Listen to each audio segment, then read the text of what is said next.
Sean más que bienvenidos a lo que será el primer grupo de exposición de la materia Fundamentos Filosóficos e Históricos de la Educación a cargo del maestro Fernando García. Mi nombre es Oschabel Jiménez González y estoy cursando la carrera de Educación Mención Inicial. Estaré desarrollando el tema Presupuestos Antropológicos de la Educación junto a dos compañeras que conocerán en breve. Nosotros pertenecemos al Instituto Superior de Formación Docente Salomé Ureña, específicamente su recinto Juan Vicente Moscoso en San Pedro de Macorís, República Dominicana. Buenas, mi nombre es Leticia Nicole Ramírez y soy de la carrera de inicial. Será un gusto que me acompañen a mí junto con mis compañeras a analizar este tema. Nairobi Andreina Quesada Víctor y soy de la licenciatura de nivel inicial. El primer tema nos encara con una pregunta. ¿Por qué los humanos necesitamos que nos eduquen? La educabilidad.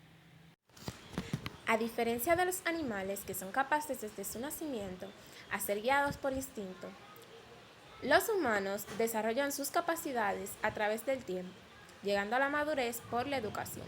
Además, los humanos no somos capaces de, con solo nuestra dotación biológica, sobrevivir, pero poseemos cualidades intelectuales que equilibran esta desventaja.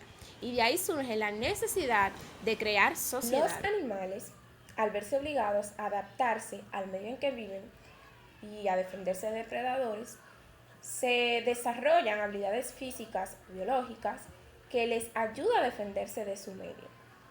Vemos un ejemplo a los sapos americanos que desde sus renacuajos producen sustancias químicas tóxicas, las cuales en caso de ser ingeridos por algún depredador, pues ese depredador pues muere.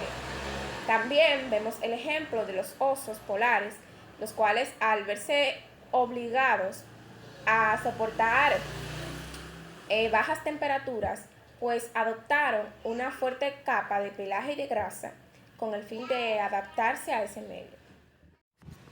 El humano, al desarrollar aptitudes, afecto, religiosidad, etc., se ve obligado a crear un marco donde encerrar todos estos conocimientos, sentimientos y demás cosas que la biología quizás no lo sentía necesario. Y solo de esa forma se hace posible el desarrollo como humanos.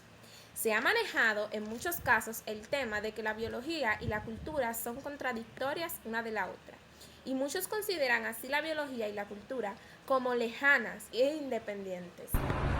La visión sintética, según la cual los factores biológicos, psicológicos, sociales y culturales remiten unos a otros como elementos integrantes de esa única entidad que es el ser humano, es más conforme a la realidad. Así pues, el modo de ser propio del hombre incluye la cultura y se orienta hacia ella. Por tanto, es tan natural para el hombre la dimensión biológica invariable. Existen dos perspectivas diferentes, la cultura objetiva y la cultura subjetiva. La cultura objetiva está integrada por el conjunto de artefactos o productos culturales que constituyen la objetivación de la actividad humana. La educabilidad es la capacidad que tiene el ser humano de asimilar las enseñanzas. Esta es correlativa a la racionalidad, libertad y flexibilidad de la biología del ser humano. La educabilidad es más que la ausencia de instintos en el organismo. Debe ser capaz de poner en práctica lo aprendido y desarrollar nuevas cosas a partir de lo aprendido. Esta se caracteriza por ser una cualidad específicamente humana, absorber nuevos conocimientos, incluye la biología y la cultura del hombre, desarrollo social, etc. En resumen, es la capacidad del ser humano de adaptarse, aprender y poner en práctica lo aprendido. ¿Qué dimensiones humanas son educables? Refiriéndonos a nuestro organismo biológico, tenemos dos divisiones a las que referirnos. Vegetativas, ya que están fuera de nuestro control, no son educables. Y por otro lado, las funciones del aparato locomotor sí son capaces de ser educadas. Dentro de nuestros límites anatómicos, de hecho, debemos aprender la mayoría de ellas. Conocimiento sensible. Se produce por medio de los sentidos. Aunque no lo parezca, son educables, ya que somos capaces de controlar lo que frecuentemente vemos y oímos. Afecto. Sin duda, es difícil controlar lo que sentimos, pero no imposible. En los afectos siempre habrá una parte impulsiva natural, pero esto no quiere decir que siempre debamos manejar nuestros sentimientos o emociones por impulso. Si no buscamos siempre el mejor control y uso de estos, es importante y necesario educar las emociones.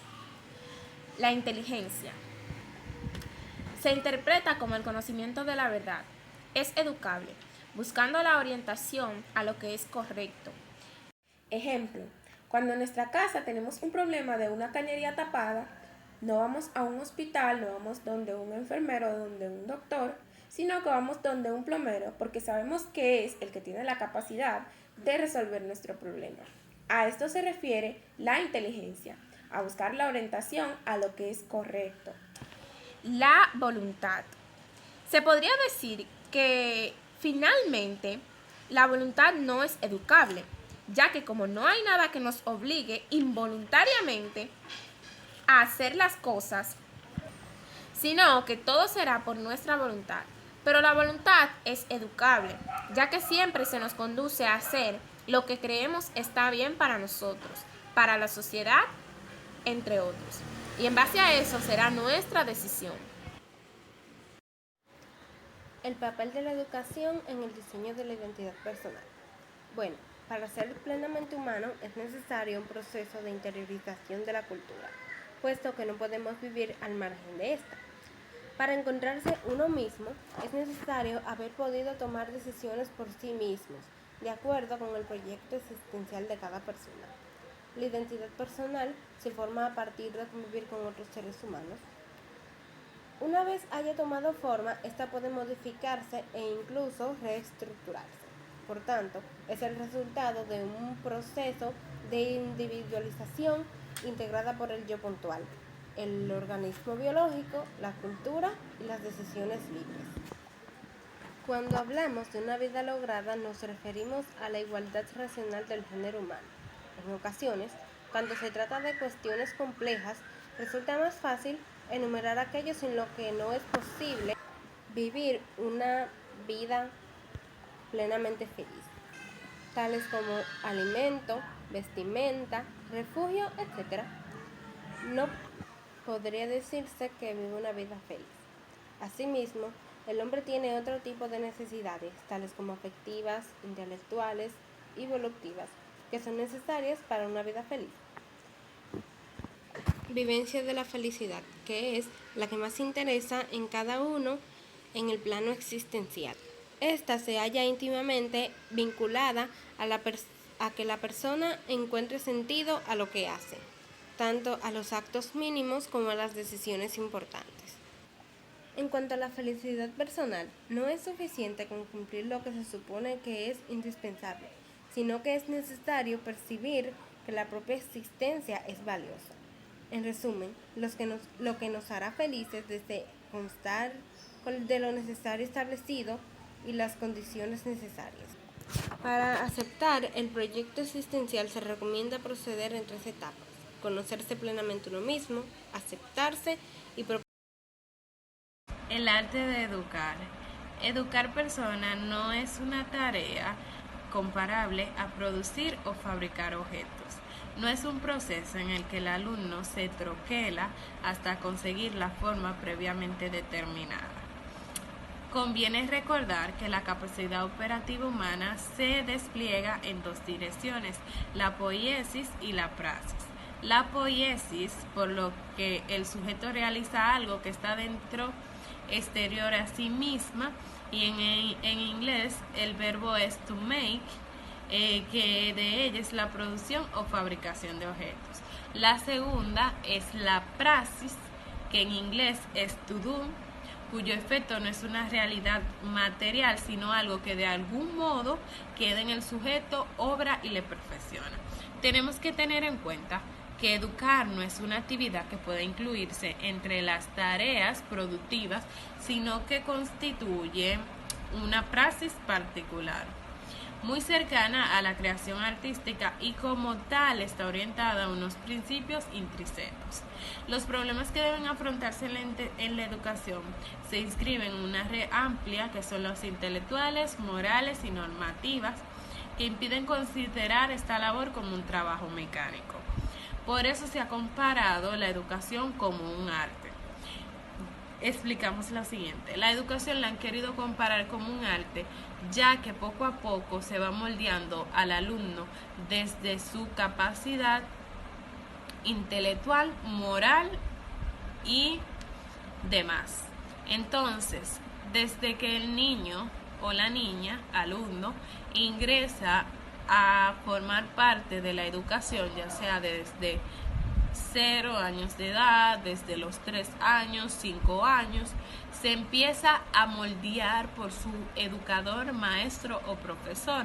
Entonces, dependiendo el molde que le dé este maestro y los siguientes que él lo tendrá durante su vida, que son desde primer ciclo, segundo ciclo, secundaria, bachillerato y universidad, este estudiante estará dando a conocer su moldeamiento a la sociedad. Entonces, educar no es una tarea fácil, pero es una tarea bastante divertida que si el educador reconoce con todas sus posibilidades de trabajar con estudiantes de una manera organizada, productiva y eficaz, dará un buen moldeamiento al niño desde sus inicios hasta el final.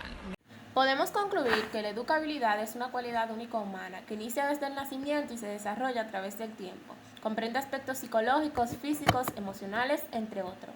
Abarca cada parte de nuestro cuerpo y sentidos. Además, que somos un producto que se forma a través de estímulos de nuestro ambiente y cómo reaccionamos a ellos.